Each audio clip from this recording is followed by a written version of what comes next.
जब ईसा नाव से उस पार पहुंचे तो समुद्र के तट पर उनके पास एक विशाल जनसमूह एकत्र हो गया। उस समय सभागृह का जेरूस नामक एक अधिकारी आया।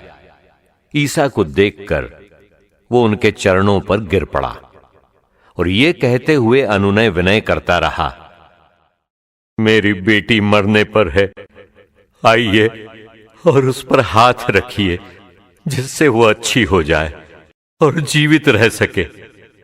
ईसा उसके साथ चले। एक बड़ी भीड़ उनके पीछे हो ली और लोग चारों ओर से उन पर गिरे पड़ते थे। एक स्त्री 12 बरस से रक्तस्राव से पीड़ित थी।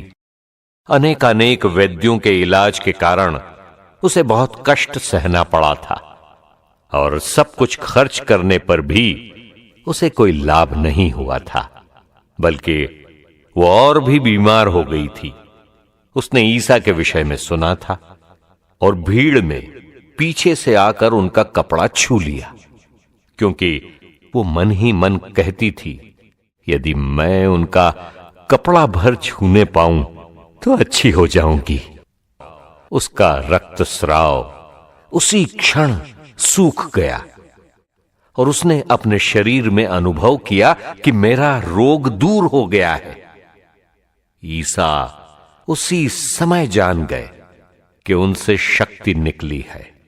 भीड़ में मुड़कर उन्होंने पूछा, किसने मेरा कपड़ा छुआ? उनके शिष्यों ने उनसे कहा, आप देखते ही हैं कि भीड़ आप पर गिरी पड़ती है, तब भी आप पूछते हैं किसने मेरा स्पर्श किया? जिसने ऐसा किया था उसका पता लगाने के लिए ईसा ने चारों ओर दृष्टि दौड़ाई।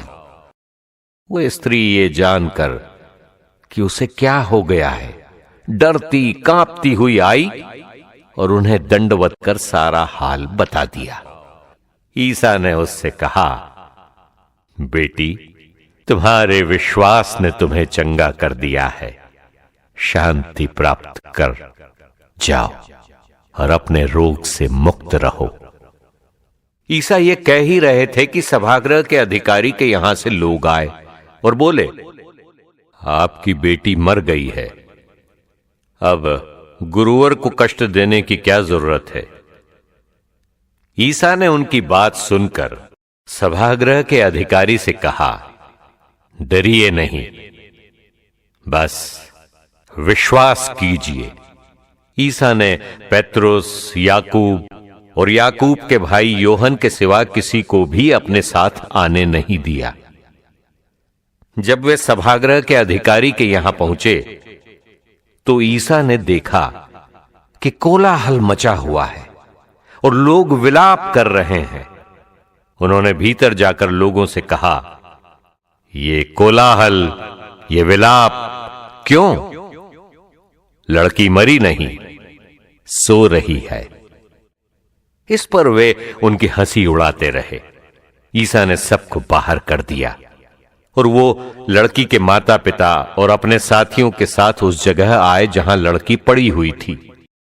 उन्होंने लड़की का हाथ पकड़कर उससे कहा, तालिथा कुम। इसका अर्थ है, ओ लड़की, मैं तुमसे कहता हूं, उठो।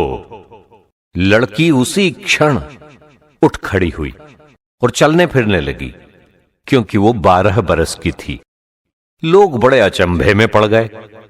ईसा ने उन्हें बहुत समझाकर आदेश दिया कि ये बात कोई न जान पाए और कहा कि लड़की को कुछ खाने को दो।